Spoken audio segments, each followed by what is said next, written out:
श्री शिवाय नमस्तुभ्यम। आप सभी भक्तों का आज की कथा में हार्दिक स्वागत है। और अब भगवान शिव का ध्यान कीजिए। शिव जो कि स्वयंभू हैं, शाश्वत हैं, सर्वोच्च सत्ता हैं, विश्व की चेतना हैं और ब्रह्मांडीय अस्तित्व के आधार हैं।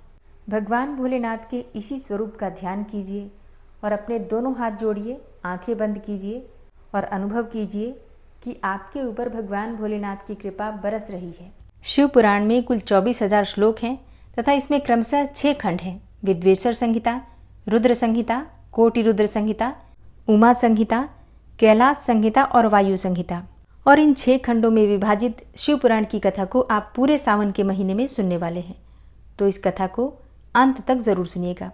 और अब शिव पुराण की कथा प्रारंभ होने से पहले भगवान गणपति का ध्यान कीजिए, भगवान शिव का ध्यान कीजिए और माता पार्वती का, स्कंद भगवान का और नाग देवता का, सपरिवार भगवान भोलेनाथ का ध्यान करके आज से इस पावन कथा का प्रारंभ करते हैं। पहले अध्याय में आप सुनेंगे शौनक जी के साधन विषयक प्रश्न करने पर सूत जी का उन्हें शिव पुराण की उत्कृष्ट महिमा सुनाने का वर्णन। श्री शौनक जी ने पूछा कि हे महाज्ञानी सूत जी, आप तो संपूर्ण सिद्धांतों के ज्ञाता हैं। हे प्रभु, मुझसे पुराणों की कथाओं के सार तत्व का विशेष रूप से वर्णन कीजिए। ज्ञान और वैराग्य सहित भक्ति से प्राप्त होने वाले विवेक की वृद्धि कैसे होती है तथा साधु पुरुष किस प्रकार अपने काम, क्रोध आदि मानसिक विकारों का निवारण करते हैं। इस घोर कलिकाल में जीव प्रायः आसुर स्वभाव के हो गए हैं। उस जीव समुदाय को शुद्ध अर्थात दैवी संपत्ति से युक्त बनाने के लिए सर्वश्रेष्ठ उपाय क्या है? आप इस समय मुझे कोई ऐसा शाश्वत साधन बताइए जो कल्याणकारी वस्तुओं में भी सबसे उत्कृष्ट एवं परम मंगलकारी हो तथा पवित्र करने वाले उपायों में भी सर्वोत्तम पवित्रकारक उपाय हो। हे तात, वह साधन ऐसा हो जिसके अनुष्ठान से शीघ्र ही अंतःकरण की विशेष शुद्धि हो जाए तथा उससे निर्मल चित्त वाले पुरुष को सदा के लिए शिव की प्राप्ति हो जाए। तब श्री सूत जी कहते हैं कि हे मुनिश्रेष्ठ शौनक, तुम धन्य हो, क्योंकि तुम्हारे हृदय में पुराण कथा सुनने का विशेष प्रेम एवं लालसा है।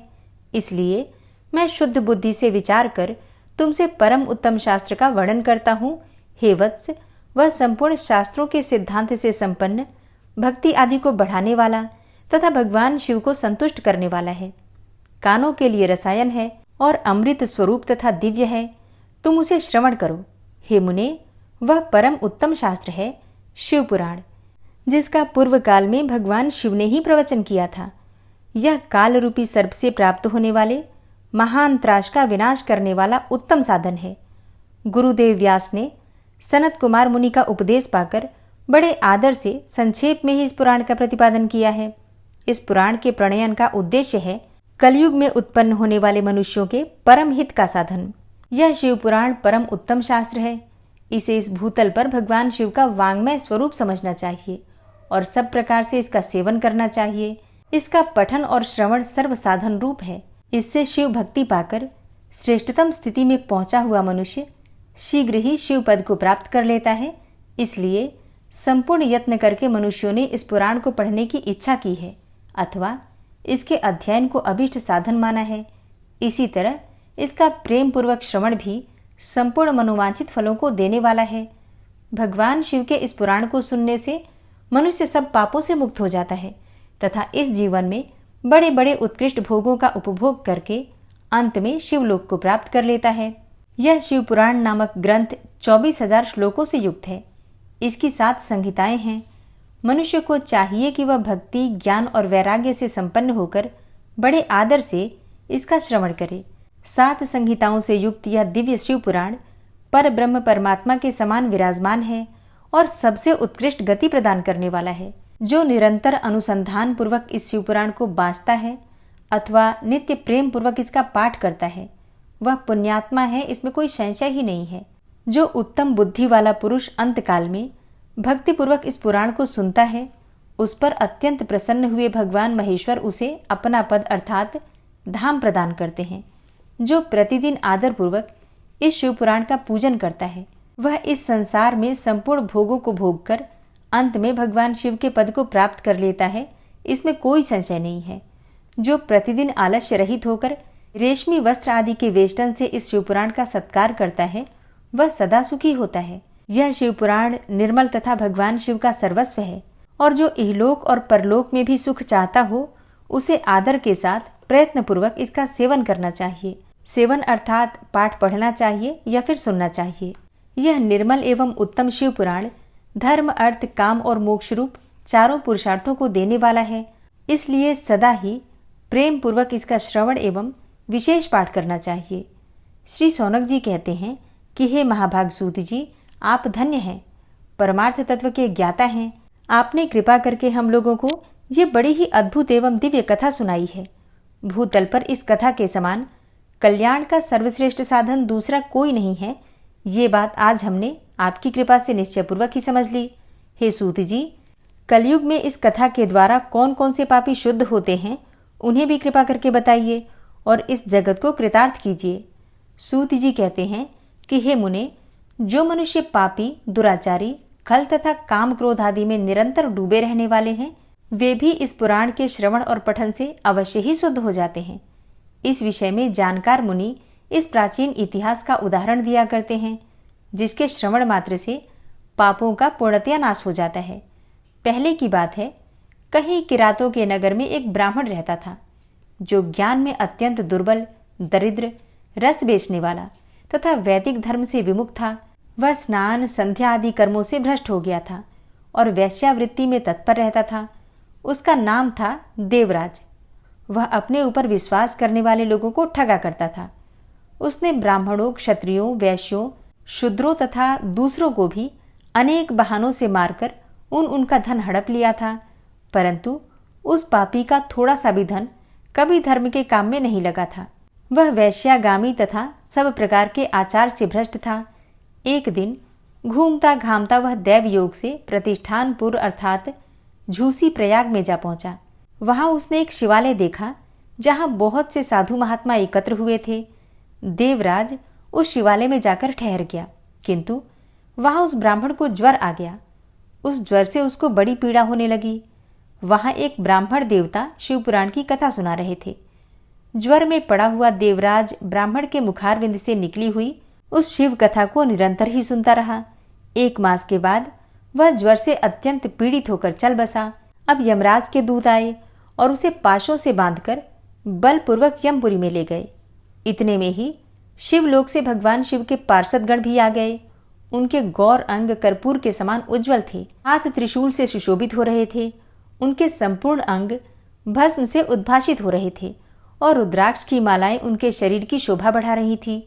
वे सबके सब क्रोधपूर्वक यमपुरी में गए और यमराज के दूतों को मार पीट कर बारंबार धमकाकर उन्होंने देवराज को उनके चंगुल से छुड़ा लिया और अत्यंत अद्भुत विमान पर बिठाकर जब वे शिवदूत कैलाश जाने को उद्यत हुए, उसी समय यमपुरी में बड़ा भारी कोलाहल मच गया।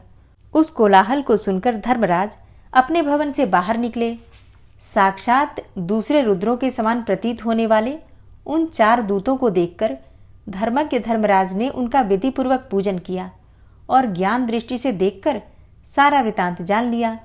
उन्होंने भय के कारण भगवान शिव के उन महात्मा दूतों से कोई बात ही नहीं पूछी, उल्टे उन सब की पूजा एवं प्रार्थना की।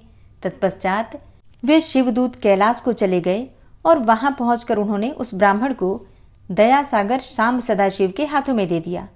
शौनक जी ने कहा, हे महाभाग सूत जी, आप तो सर्वज्ञ हैं। हे महामते, आपके कृपा प्रसाद से मैं बारंबार कृतार्थ हुआ। इस इतिहास को सुनकर मेरा मन अत्यंत आनंद में निमग्न हो रहा है। अतः अब भगवान शिव में प्रेम बढ़ाने वाली शिव संबंधिनी दूसरी कथा को भी कहिए। श्री सूत जी बोले कि हे शौनक, सुनो, मैं तुम्हारे सामने गोपनीय कथा वस्तु का भी वर्णन करूंगा, क्योंकि तुम शिव भक्तों में अग्रगण्य तथा वेद वेत्ताओं में श्रेष्ठ हो। समुद्र के निकटवर्ती प्रदेश में एक वाशकल नामक ग्राम है, जहां वैदिक धर्म से विमुख महापापी द्विज निवास करते हैं। वे सबके सब बड़े दुष्ट हैं। उनका मन दूषित विषय भोगों में ही लगा रहता है। वे न तो देवताओं पर विश्वास करते हैं न भाग्य पर। वे सभी कुटिल वृत्ति वाले हैं, किसानी करते हैं और भांति भांति के घातक अस्त्र शस्त्र भी रखते हैं। वे व्यभिचारी और खल हैं। ज्ञान, वैराग्य तथा सद्धर्म का सेवन ही मनुष्य के लिए परम पुरुषार्थ है। इस बात को वे बिल्कुल नहीं जानते हैं। वे सभी पशु बुद्धि वाले हैं। जहाँ के द्विज ऐसे हों, वहाँ के अन्य वर्णों के विषय में तो क्या ही कहा जाए। अन्य वर्णों के लोग भी उन्हीं की भांति कुत्सित विचार रखने वाले, स्वधर्म विमुख एवं खल हैं। वे सदा कुकर्म में ही लगे रहते हैं और नित्य विषय भोगों में ही डूबे रहते हैं। वहाँ की सब स्त्रियां भी कुटिल स्वभाव की, स्वेच्छाचारिणी, पापासक्त, कुत्सित विचार वाली और व्याभिचारिणी हैं। वे सद्व्यवहार तथा सदाचार से सर्वथा शून्य हैं। इस प्रकार वहाँ दुष्टों का ही निवास है। उस बास्कल नामक ग्राम में किसी समय एक बिंदुक नामधारी ब्राह्मण रहता था। वह बड़ा ही अधम था, दुरात्मा और महापापी था। यद्यपि उसकी स्त्री बड़ी सुंदरी थी, तो भी वो कुमार्ग पर ही चलता था। उसकी पत्नी का नाम चंचुला था। वह सदा ही उत्तम धर्म के पालन में लगी रहती थी, तो भी उसे छोड़कर वह दुष्ट ब्राह्मण वैश्यागामी हो गया था। इस तरह कुकर्म में लगे हुए उस बिंदुक के बहुत वर्ष व्यतीत हो गए। उसकी स्त्री चंचुला काम से पीड़ित होने पर भी, स्वधर्म नाश के भय से क्लेश सहकर भी दीर्घ काल तक धर्म से भ्रष्ट नहीं हुई, परंतु दुराचारी पति के आचरण से प्रभावित होकर आगे चलकर वह स्त्री भी दुराचारिणी हो गई। इस तरह दुराचार में डूबे हुए उन मूढ़ चित्त वाले पति पत्नी का बहुत सा समय व्यर्थ ही बीत गया। तदनंतर शूद्र जातीय वैश्या का पति बना हुआ वह दूषित बुद्धि वाला दुष्ट ब्राह्मण बिंदुक समयानुसार मृत्यु को प्राप्त होकर नरक में जा पड़ा। बहुत दिनों तक नरक के दुख भोगकर वह मूढ़ बुद्धि पापी विंध्य पर्वत पर भयंकर पिशाच हुआ। इधर उस दुराचारी पति बिंदुक के मर जाने पर वह मूढ़ हृदया चंचुला बहुत समय तक पुत्रों के साथ अपने घर में ही रही। फिर एक दिन दैव योग से किसी पुण्य पर्व के आने पर वह स्त्री भाई और बंधुओं के साथ गोकर्ण क्षेत्र में गई। तीर्थयात्रियों के संग से उसने भी उस समय जाकर किसी तीर्थ के जल में स्नान किया। फिर वह साधारणतया मेला देखने की दृष्टि से बंधुजनों के साथ यत्र तत्र घूमने लगी। फिर घूमती घामती किसी देव मंदिर में गई और वहां उसने एक दैवज्ञ ब्राह्मण के मुख से भगवान शिव की परम पवित्र एवं मंगलकारिणी उत्तम पौराणिक कथा सुनी। अब कथावाचक ब्राह्मण कह रहे थे कि जो स्त्रियां पर पुरुषों के साथ व्यभिचार करती हैं, वे मरने के बाद जब यमलोक जाती हैं तो बड़े कष्ट पाती हैं। यमदूत उन्हें बहुत ही अधिक कष्ट देते हैं। अब पौराणिक ब्राह्मण के मुख से यह वैराग्य बढ़ाने वाली कथा सुनकर चंचुला भय से व्याकुल हो गई और वो कांपने लगी। जब कथा समाप्त हुई और सुनने वाले सब लोग वहां से बाहर चले गए, तब वह भयभीत नारी एकांत में शिव पुराण की कथा बांचने वाले उन ब्राह्मण देवता से बोली। चंचुला ने कहा कि हे ब्राह्मण, मैं अपने धर्म को नहीं जानती थी, इसलिए मेरे द्वारा बड़ा दुराचार हुआ है। हे स्वामिन, मेरे ऊपर अनुपम कृपा करके आप मेरा उद्धार कीजिए। आज आपके वैराग्य रस से ओतप्रोत इस प्रवचन को सुनकर मुझे बड़ा भय लग रहा है। मैं कांप उठी हूँ और मुझे इस संसार से वैराग्य हो गया है। मुझ मूढ़ चित्त वाली पापिनी को धिक्कार है। मैं सर्वथा निंदा के योग्य हूँ, कुत्सित विषयों में फंसी हुई हूँ और अपने धर्म से विमुख हो गई हूँ। हाय, ना जाने किस किस घोर कष्टदायक दुर्गति में मुझे पड़ना पड़ेगा और वहाँ कौन बुद्धिमान पुरुष कुमार्ग में मन लगाने वाली मुझ पापिनी का साथ देगा। मृत्यु काल में उन भयंकर यमदूतों को मैं कैसे देखूंगी। जब वे बलपूर्वक मेरे गले में फंदे डालकर मुझे बांधेंगे, तब मैं कैसे धीरज धारण करूंगी। नरक में जब मेरे शरीर के टुकड़े टुकड़े किए जाएंगे, उस समय विशेष दुख देने वाली उस महायातना को वहां मैं कैसे सहूंगी। हाय, मैं तो मारी गई, मैं जल गई, मेरा हृदय विदीर्ण हो गया और मैं सब प्रकार से नष्ट हो गई, क्योंकि मैं तो हर प्रकार से पाप में ही डूबी रही हूँ। हे ब्रह्मन, आप मेरा उद्धार कीजिए। आप ही मेरे गुरु, आप ही माता और आप ही पिता हैं।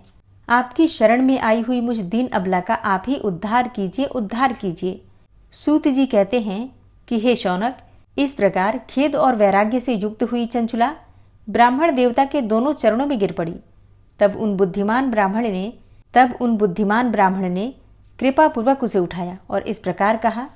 ब्राह्मण बोले, हे नारी, सौभाग्य की बात है कि भगवान शंकर की कृपा से शिव पुराण की इस वैराग्य युक्त कथा को सुनकर तुम्हें समय पर ही चेत हो गया है। हे ब्राह्मण पत्नी, तुम डरो मत, भगवान शिव की शरण में जाओ। शिव की कृपा से सारा पाप तत्काल ही नष्ट हो जाता है।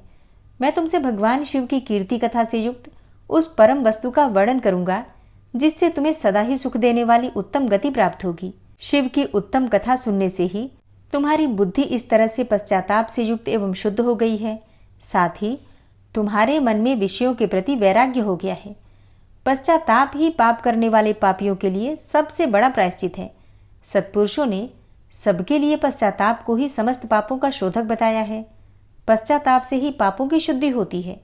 जो पश्चाताप करता है वही वास्तव में पापों का प्रायश्चित करता है, क्योंकि सत्पुरुषों ने समस्त पापों की शुद्धि के लिए जैसे प्रायश्चित का उपदेश किया है, वह सब पश्चाताप से ही संपन्न हो जाता है। जो पुरुष विधि पूर्वक प्रायश्चित करके निर्भय हो जाता है पर अपने कुकर्म के लिए पश्चाताप नहीं करता, उसे प्रायः उत्तम गति प्राप्त नहीं होती, परंतु जिसे अपने कुकृत्य पर हार्दिक पश्चाताप होता है वह अवश्य ही उत्तम गति का भागी होता है, इसमें कोई संशय नहीं है। इस शिव पुराण की कथा सुनने से जैसे चित्त शुद्धि होती है, वैसी दूसरे उपायों से नहीं होती। जैसे कि दर्पण साफ करने से निर्मल हो जाता है, उसी प्रकार इस शिव पुराण की कथा से चित्त अत्यंत शुद्ध हो जाता है, इसमें कोई संशय नहीं है। मनुष्यों के शुद्ध चित्त में जगदम्बा पार्वती सहित भगवान शिव विराजमान रहते हैं। इससे वह विशुद्धात्मा पुरुष श्री सांब सदाशिव के पद को प्राप्त होता है। इस उत्तम कथा का श्रवण समस्त मनुष्यों के लिए कल्याण का बीज है, अतः यथोचित शास्त्रोक्त मार्ग से इसकी आराधना अथवा सेवा करनी चाहिए। यह भवबंधन रूपी रोग का नाश करने वाली है। भगवान शिव की कथा को सुनकर फिर अपने हृदय में उसका मनन एवं निदिध्यासन करना चाहिए। इससे पूर्णतया चित्त की शुद्धि हो जाती है। चित्त शुद्धि होने से महेश्वर की भक्ति अपने दोनों पुत्रों ज्ञान और वैराग्य के साथ निश्चय ही प्रकट होती है। तत्पश्चात महेश्वर के अनुग्रह से दिव्य मुक्ति भी प्राप्त होती है, इसमें भी कोई संशय नहीं है। और जो मुक्ति से वंचित है उसे पशु समझना चाहिए, क्योंकि उसका चित्त माया के बंधन में ही आसक्त है। वह निश्चय ही संसार बंधन से मुक्त नहीं हो पाता।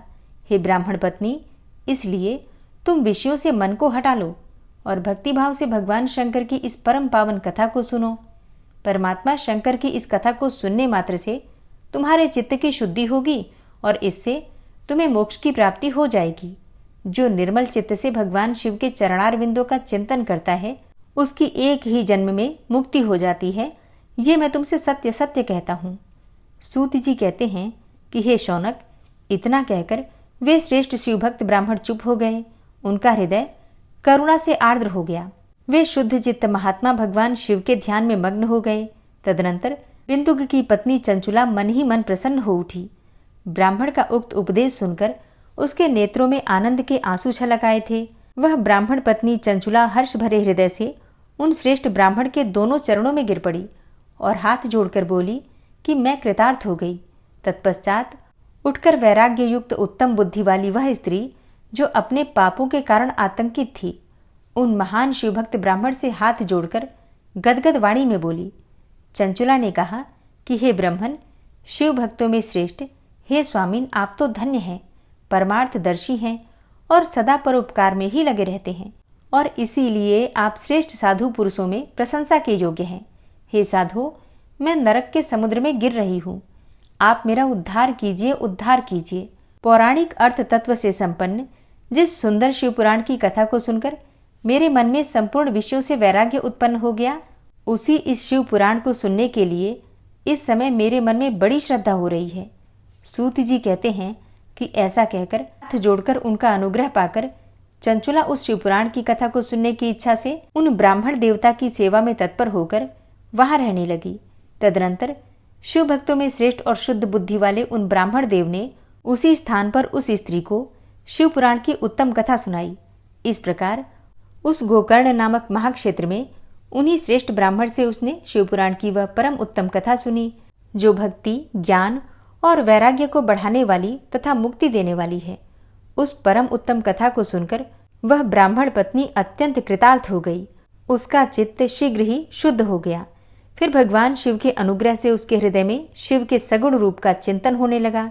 इस प्रकार उसने भगवान शिव में लगी रहने वाली उत्तम बुद्धि पाकर शिव के सच्चिदानंदमय स्वरूप का बारंबार चिंतन आरंभ किया। तत्पश्चात समय के पूरे होने पर भक्ति, ज्ञान और वैराग्य से युक्त हुई चंचुला ने अपने शरीर को बिना किसी कष्ट के ही त्याग दिया। इतने में ही त्रिपुर शत्रु भगवान शिव का भेजा हुआ एक दिव्य विमान द्रुत गति से वहां पहुंचा। जो उनके अपने गणों से संयुक्त और भांति भांति के शोभा साधनों से संपन्न था। चंचुला उस विमान पर आरूढ़ हुई और भगवान शिव के श्रेष्ठ पार्षदों ने उसे तत्काल ही शिवपुरी में पहुंचा दिया। उसके सारे मल धुल गए थे। वह दिव्य रूप धारिणी दिव्यांगना हो गई थी। उसके दिव्य अवयव उसकी शोभा बढ़ाते थे। मस्तक पर अर्धचंद्र का मुकुट धारण किए वह गौरांगी देवी शोभाशाली दिव्य आभूषणों से विभूषित थी। शिवपुरी में पहुंचकर उसने सनातन देवता त्रिनेत्रधारी महादेव जी को देखा। सभी मुख्य मुख्य देवता उनकी सेवा में खड़े थे। गणेश, भृंगी, नंदीश्वर तथा वीरभद्रेश्वर आदि उनकी सेवा में उत्तम भक्तिभाव से उपस्थित थे। उनकी अंग कांति करोड़ों सूर्यों के समान प्रकाशित हो रही थी। कंठ में नील चिन्ह शोभा पाता था। 5 मुख और प्रत्येक मुख में 3-3 नेत्र थे। मस्तक पर अर्धचंद्राकार मुकुट शोभा देता था। उन्होंने अपने वामांग भाग में गौरी देवी को बिठा रखा था, जो विद्युत पुंज के समान प्रकाशित थी। गौरीपति महादेव जी की कांति कपूर के समान गौर थी। उनका सारा शरीर श्वेत भस्म से भासित था। शरीर पर श्वेत वस्त्र शोभा पा रहे थे। इस प्रकार परम उज्ज्वल भगवान शंकर का दर्शन करके वह ब्राह्मण पत्नी चंचुला बहुत प्रसन्न हुई। अत्यंत प्रीतियुक्त होकर उसने बड़ी उतावली के साथ भगवान को बारंबार प्रणाम किया। फिर हाथ जोड़कर वह बड़े प्रेम, आनंद और संतोष से युक्त होकर विनीत भाव से खड़ी हो गई। उसके नेत्रों से आनंदाश्रुओं की अविरल धारा बहने लगी तथा संपूर्ण शरीर में रोमांच हो गया। उस समय भगवती पार्वती और भगवान शंकर ने उसे बड़ी करुणा के साथ अपने पास बुलाया और सौम्य दृष्टि से उसकी ओर देखा। पार्वती जी ने तो दिव्य रूप धारिणी बिंदुक प्रिया चंचुला को प्रेम पूर्वक अपनी सखी ही बना लिया। वह उस परमानंद घन ज्योति स्वरूप सनातन धाम में अविचल निवास पाकर दिव्य सौख्य से संपन्न होकर अक्षय सुख का अनुभव करने लगी। सूत जी कहते हैं कि हे शौनक, एक दिन परमानंद में निमग्न हुई चंचुला ने उमा देवी के पास जाकर प्रणाम किया और दोनों हाथ जोड़कर वो उनकी स्तुति करने लगी। चंचुला बोली कि हे गिरिराज नंदिनी, हे स्कंद माता उमे, मनुष्यों ने सदा ही आपका सेवन किया है। समस्त सुखों को देने वाली हे शंभु प्रिय, आप ब्रह्म स्वरूपिणी हैं। विष्णु और ब्रह्मा आदि देवताओं द्वारा सेव्य हैं। आप ही सगुणा और निर्गुणा हैं तथा आप ही सूक्ष्मा सच्चिदानंद स्वरूपिणी आद्या प्रकृति हैं। आप ही संसार की सृष्टि, पालन और संहार करने वाली हैं। तीनों गुणों का आश्रय भी आप ही हैं। ब्रह्मा, विष्णु और महेश्वर, इन तीनों देवताओं का आवास स्थान तथा उनकी उत्तम प्रतिष्ठा करने वाली पराशक्ति आप ही हैं। सूत जी कहते हैं कि हे शौनक, जिसे सद्गति प्राप्त हो चुकी थी वह चंचुला इस प्रकार महेश्वर पत्नी उमा की स्तुति करके सिर झुकाए चुपचाप हो गई। उसके नेत्रों में प्रेम के आंसू उमड़ आए थे। तब करुणा से भरी हुई शंकर प्रिया भक्तवत्सला पार्वती देवी ने चंचुला को संबोधित करके बड़े प्रेम से इस प्रकार कहा। पार्वती बोली, हे सखी चंचुले, हे सुंदरी, मैं तुम्हारी की हुई इस स्तुति से बहुत प्रसन्न हूँ। बोलो, क्या वर मांगती हो? तुम्हारे लिए मुझे कुछ भी अदेय नहीं है। तब चंचुला बोली कि हे निष्पाप गिरिराज कुमारी, मेरे पति बिंदुक इस समय कहाँ हैं? उनकी कैसी गति हुई है ये मैं नहीं जानती। कल्याणमयी दीन वत्सले, मैं अपने उन पतिदेव से जिस प्रकार संयुक्त हो सकूं वैसा ही उपाय कीजिए।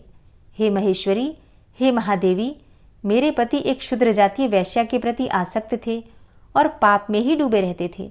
उनकी मृत्यु मुझसे पहले ही हो गई थी और ना जाने वे किस गति को प्राप्त हुए। गिरिजा बोली, बेटी, तुम्हारा बिंदुक नाम वाला पति बड़ा पापी था। उसका अंतःकरण बड़ा ही दूषित था। वैश्या का उपभोग करने वाला वह महामूढ़ मरने के बाद नरक में पड़ा अगणित वर्षों तक नरक में नाना प्रकार के दुख भोग कर वो पापात्मा अपने शेष पाप को भोगने के लिए विंध्य पर्वत पर पिशाच हुआ है। इस समय वह पिशाच अवस्था में ही है और नाना प्रकार के क्लेश उठा रहा है। वह दुष्ट वहीं वायु पीकर रहता है और सदा सब प्रकार के कष्ट सहता है। सूत जी कहते हैं कि हे शौनक, गौरी देवी की यह बात सुनकर उत्तम व्रत का पालन करने वाली चंचुला उस समय पति के महान दुख से दुखी हो गई। फिर मन को स्थिर करके उस ब्राह्मण पत्नी ने व्यथित हृदय से महेश्वरी को प्रणाम करके पुनः पूछा।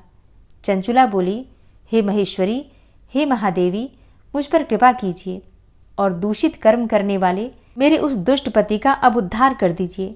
हे देवी, कुत्सित बुद्धि वाले मेरे उस पापात्मा पति को किस उपाय से उत्तम गति प्राप्त हो सकती है, ये शीघ्र ही बताइए। आपको नमस्कार है। पार्वती जी ने कहा कि तुम्हारा पति यदि शिवपुराण की पुण्यमयी उत्तम कथा सुने तो सारी दुर्गति को पार करके वह उत्तम गति का भागी हो सकता है। अमृत के समान मधुर अक्षरों से युक्त गौरी देवी का यह वचन आदर पूर्वक सुनकर चंचुला ने हाथ जोड़कर मस्तक झुकाकर उन्हें बारंबार प्रणाम किया और अपने पति के समस्त पापों की शुद्धि तथा उत्तम गति की प्राप्ति के लिए पार्वती देवी से यह प्रार्थना की कि मेरे पति को शिव पुराण सुनाने की व्यवस्था होनी चाहिए। उस ब्राह्मण पत्नी के बारंबार प्रार्थना करने पर शिवप्रिया गौरी देवी को बड़ी दया आई और उन भक्त वत्सला महेश्वरी गिरिराज कुमारी ने भगवान शिव की उत्तम कीर्ति का गान करने वाले गंधर्वराज तुम्बुरु को बुलाकर उनसे प्रसन्नतापूर्वक इस प्रकार कहा, हे तुम्बुरो, तुम्हारी भगवान शिव में प्रीति है। तुम मेरे मन की बातों को जानकर मेरे अभिष्ट कार्यों को सिद्ध करने वाले हो, इसलिए मैं तुमसे एक बात कहती हूँ, तुम्हारा कल्याण हो। तुम मेरी इस सखी के साथ शीघ्र ही विंध्य पर्वत पर जाओ और वहां एक महाघोर और भयंकर पिशाच रहता है, उसका वृतांत तुम आरंभ से ही सुनो। मैं तुमसे प्रसन्नतापूर्वक सब कुछ बताती हूँ। पूर्व जन्म में वह पिशाच बिंदुक नामक ब्राह्मण था, मेरी इस सखी चंचुला का पति था, परंतु वह दुष्ट वैश्यागामी हो गया। स्नान संध्या आदि नित्य कर्म छोड़कर अपवित्र रहने लगा। क्रोध के कारण उसकी बुद्धि पर मूर्ता छा गई थी। वह कर्तव्य का विवेक नहीं कर पाता था। अभक्ष्य भक्षण, सज्जनों से द्वेष और दूषित वस्तुओं का दान लेना, यही उसका स्वाभाविक कर्म बन गया था। वह अस्त्र शस्त्र लेकर हिंसा करता, बाएं हाथ से भोजन करता, दीनों को सताता और क्रूरतापूर्वक पराए घरों में आग लगा देता था। चांडालों से प्रेम करता और प्रतिदिन वैश्या के संपर्क में रहता था। बड़ा दुष्ट था। वह पापी अपनी पत्नी का परित्याग करके दुष्टों के संग में ही आनंद मानता था। वह मृत्यु पर्यंत दुराचार में ही फंसा रहा।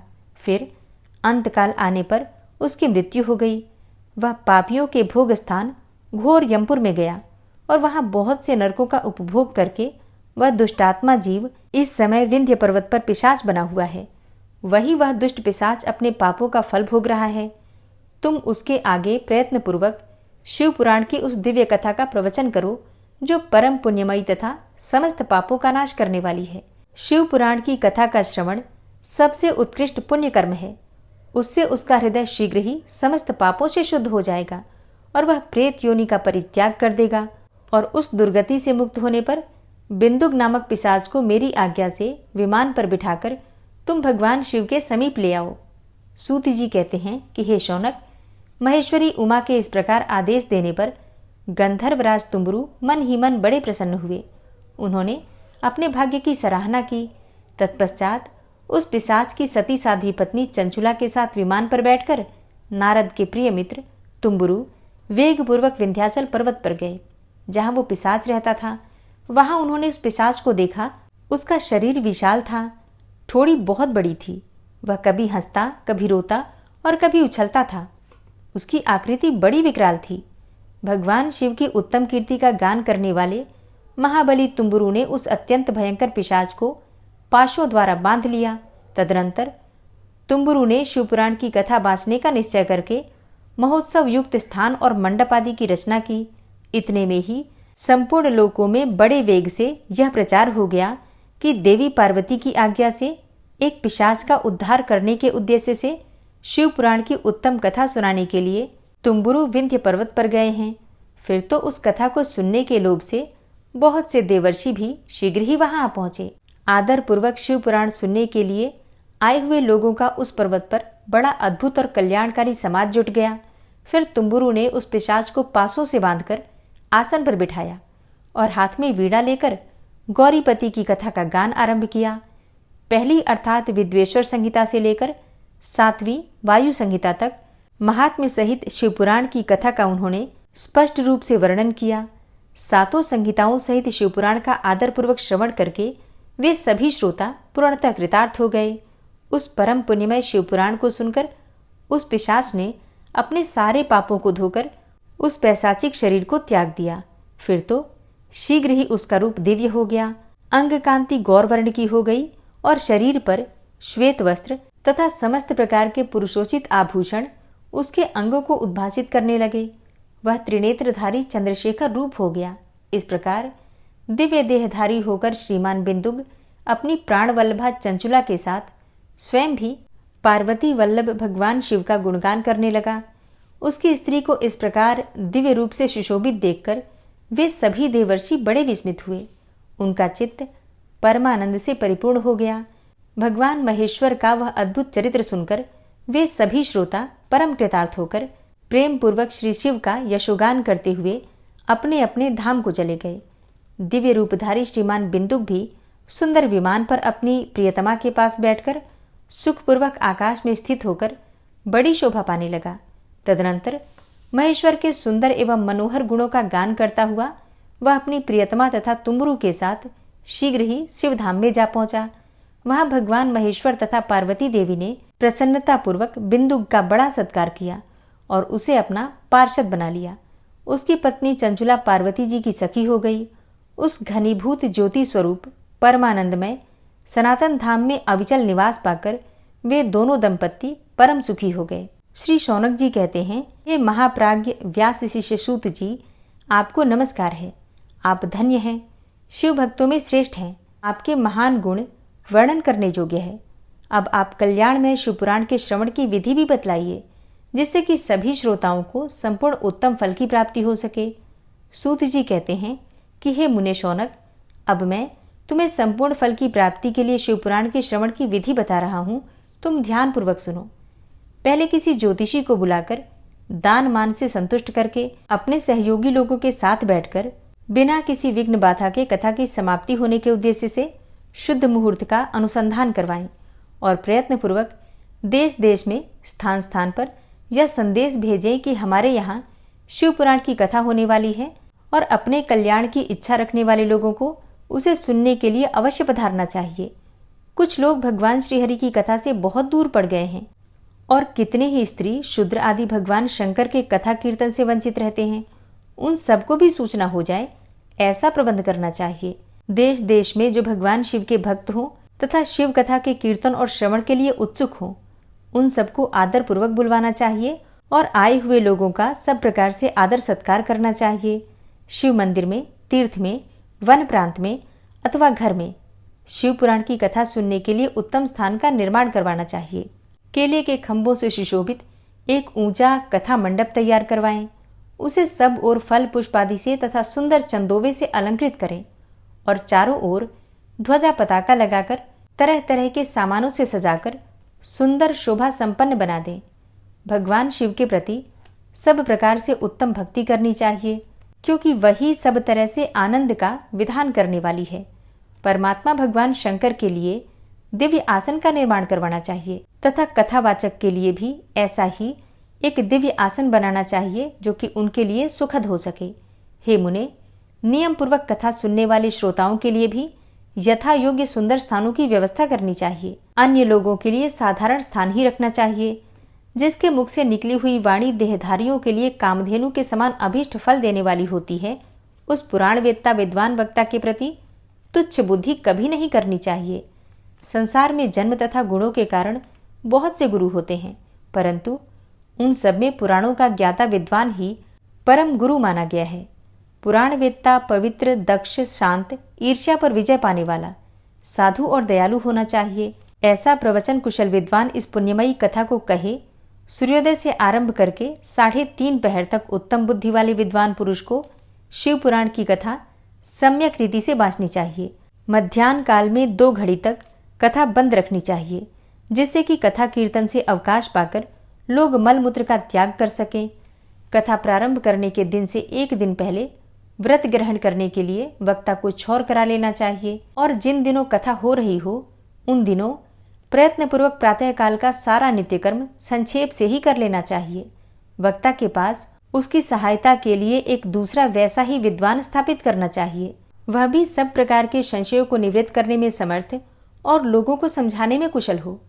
कथा में आने वाले विघ्नों की निवृत्ति के लिए भगवान गणेश जी का पूजन सबसे पहले करें और कथा के स्वामी भगवान शिव की तथा विशेषतः शिव पुराण की पुस्तक की भक्ति भाव से पूजा करें। तत्पश्चात उत्तम बुद्धि वाला श्रोता तन मन से शुद्ध एवं प्रसन्न चित्त होकर आदरपूर्वक शिवपुराण की कथा सुने।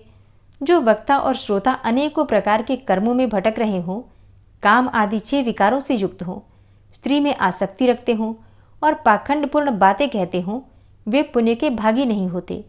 जो लौकिक चिंता तथा धन, गृह एवं पुत्र आदि की चिंता को छोड़कर कथा में मन लगाए रहते हैं, उन शुद्ध बुद्धि वाले पुरुषों को उत्तम फल की प्राप्ति होती है। जो श्रोता श्रद्धा और भक्ति से युक्त होते हैं, दूसरे कर्मों में मन नहीं लगाते और मौन, पवित्र एवं उद्वेग शून्य होते हैं, वे ही पुण्य के भागी होते हैं। सूत जी कहते हैं कि हे शौनक, अब शिव पुराण सुनने का व्रत लेने वाले पुरुषों के लिए जो नियम है उन्हें भी भक्तिपूर्वक सुनो। नियम पूर्वक इस श्रेष्ठ कथा को सुनने से बिना किसी विघ्न बाधा के उत्तम फल की प्राप्ति होती है। जो लोग दीक्षा से रहित हैं, उनका कथा श्रवण में अधिकार नहीं है। अतः हे मुने, कथा सुनने की इच्छा वाले सब लोगों को पहले वक्ता से दीक्षा ग्रहण करनी चाहिए। जो लोग नियम से कथा सुने, उनको ब्रह्मचर्य से रहना, भूमि पर सोना, पत्तल में खाना और प्रतिदिन कथा समाप्त होने पर ही अन्न ग्रहण करना चाहिए। जिसमें शक्ति हो वह पुराण की समाप्ति तक उपवास करके शुद्धता पूर्वक भक्तिभाव से उत्तम शिव पुराण को सुने। इस कथा का व्रत लेने वाले पुरुष को प्रतिदिन एक ही बार हविष्यान्न भोजन करना चाहिए। जिस प्रकार से कथा श्रवण का नियम सुखपूर्वक सध सके, वैसे ही करना चाहिए। गरिष्ठ अन्न, दाल, जला हुआ अन्न, सेम, मसूर, भाव दूषित तथा बासी अन्न को खाकर कथाव्रती पुरुष कभी कथा को न सुने। जिसने कथा का व्रत ले रखा हो, वह पुरुष प्याज, लहसुन, हींग, गाजर, मादक वस्तु तथा आमिष कही जाने वाली वस्तुओं को त्याग दें। कथा का व्रत लेने वाला पुरुष काम, क्रोध आदि 6 विकारों को, ब्राह्मणों की निंदा को तथा पतिव्रता और साधु संतों की निंदा को भी त्याग दें।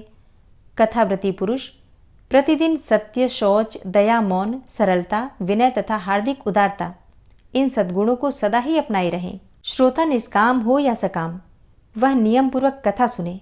सकाम पुरुष अपनी अभिष्ट कामना को प्राप्त करता है और निष्काम पुरुष मोक्ष पा लेता है। दरिद्र, क्षय का रोगी, पापी, भाग्यहीन तथा संतान रहित पुरुष भी इस उत्तम कथा को सुने। काकबंध्या आदि जो 7 प्रकार की दुष्टा स्त्रियां हैं, वे तथा जिसका गर्भ गिर जाता हो, वह सभी को शिव पुराण की उत्तम कथा सुननी चाहिए। हे मुने, स्त्री हो या पुरुष, सबको यत्नपूर्वक विधि विधान से शिव पुराण की यह उत्तम कथा सुननी चाहिए। हे महर्षि, इस तरह शिव पुराण की कथा के पाठ एवं श्रवण संबंधी यज्ञ उत्सव की समाप्ति होने पर श्रोताओं को भक्ति एवं प्रयत्न पूर्वक भगवान शिव की पूजा की भांति ही पुराण पुस्तक की भी पूजा करनी चाहिए। तदनंतर विधि पूर्वक वक्ता का भी पूजन करना आवश्यक है। पुस्तक को आच्छादित करने के लिए नवीन एवं सुंदर बस्ता बनावे और उसे बांधने के लिए दृढ़ एवं दिव्य डोरी लगावे, फिर उसका विधिवत पूजन करें। हे मुनिश्रेष्ठ, इस प्रकार महान उत्सव के साथ पुस्तक और वक्ता की विधिवत पूजा करके वक्ता की सहायता के लिए स्थापित हुए पंडित का भी उसी प्रकार से धन आदि के द्वारा उससे कुछ ही कम सत्कार करे और वहां आए हुए ब्राह्मणों को अन्न और धन आदि का दान करें। साथ ही गीत, वाद्य और नृत्य आदि के द्वारा महान उत्सव रचावे। हे मुने, यदि श्रोता विरक्त हो तो उसके लिए कथा समाप्ति के दिन विशेष रूप से उस गीता का पाठ करना चाहिए जिसे श्री रामचंद्र जी के प्रति भगवान शिव ने कहा था। यदि श्रोता गृहस्थ हो तो उस बुद्धिमान को उस श्रवण कर्म की शांति के लिए शुद्ध हविष्य के द्वारा होम करना चाहिए। हे मुने, रुद्र संहिता के प्रत्येक श्लोक द्वारा होम करना उचित है अथवा गायत्री मंत्र से होम करना चाहिए, क्योंकि वास्तव में यह पुराण गायत्रीमय ही है। अथवा शिव पंचाक्षर मूल मंत्र से हवन करना उचित है। होम करने की शक्ति ना हो तो विद्वान पुरुष यथाशक्ति हवनीय हविष्य का ब्राह्मण को दान कर दें और न्यूनातिरिक्ता रूप दोष की शांति के लिए भक्तिपूर्वक शिव सहस्त्रनाम का पाठ अथवा श्रवण करें। इससे सब कुछ सफल होता है, इसमें संशय नहीं है, क्योंकि तीनों लोकों में उससे बढ़कर कोई वस्तु नहीं है। कथा श्रवण संबंधी व्रत की पूर्णता की सिद्धि के लिए 11 ब्राह्मणों को मधु मिश्रित खीर भोजन करवाएं और उन्हें दक्षिणा दें। हे मुने, यदि शक्ति हो तो 3 तोले सोने का एक सुंदर सिंहासन भी बनवाएं और उस पर उत्तम अक्षरों में लिखी अथवा लिखाई हुई शिव पुराण की पोथी विधिपूर्वक स्थापित करें। तत्पश्चात पुरुष उसकी आवाहन आदि विविध उपचारों से पूजा करके दक्षिणा चढ़ावे। फिर जितेंद्रिय आचार्य का वस्त्र आभूषण एवं गंध आदि से पूजन करके दक्षिणा सहित वह पुस्तक उन्हें समर्पित कर दें। उत्तम बुद्धि वाला श्रोता इस प्रकार भगवान शिव के संतोष के लिए पुस्तक का दान करे। हे शौनक, इस पुराण के उस दान के प्रभाव से भगवान शिव का अनुग्रह पाकर पुरुष भव बंधन से मुक्त हो जाता है। इस तरह विधि विधान का पालन करने पर श्री संपन्न शिव पुराण संपूर्ण फल को देने वाला तथा भोग और मोक्ष का दाता होता है। हे मुने, शिव पुराण का यह सारा महात्म्य जो संपूर्ण अभिष्ट को देने वाला है, मैंने तुमसे कह सुनाया। अब और क्या सुनना चाहते हो? श्रीमान शिव पुराण समस्त पुराणों के भाल का तिलक माना गया है। यह भगवान शिव को अत्यंत प्रिय, रमणीय तथा भवरोग का निवारण करने वाला है। जो सदा भगवान शिव का ध्यान करते हैं, जिनकी वाणी शिव के गुणों की स्तुति करती है और जिनके दोनों कान उनकी कथा सुनते हैं, इस जीव जगत में उन्हीं का जन्म लेना सफल है। वे निश्चय ही संसार सागर से पार हो जाते हैं, इसमें कोई संशय नहीं है। भिन्न भिन्न प्रकार के समस्त गुण जिनके सच्चिदानंदमय स्वरूप का कभी स्पर्श नहीं करते, जो अपनी महिमा से जगत के बाहर और भीतर भासमान हैं तथा जो मन के बाहर और भीतर वाणी एवं मनोवृत्ति रूप में प्रकाशित होते हैं, उन अनंत आनंद घन रूप परम शिव की मैं शरण लेता हूँ। जय भोलेनाथ। आज की कथा का यहीं पर समापन करती हूँ। इसके आगे का अध्याय आप सुनेंगे कल की कथा में। वीडियो पसंद आई हो तो वीडियो को लाइक कीजिए, शेयर कीजिए और चैनल पर पहली बार आए हैं तो सब्सक्राइब करके बेल आइकन को ज़रूर प्रेस कर लीजिए ताकि आने वाली सभी वीडियोज़ की नोटिफिकेशन आपको सही समय पर प्राप्त हो। मिलती हूँ मैं आपसे अगली वीडियो में, तब तक के लिए जय श्री राधे।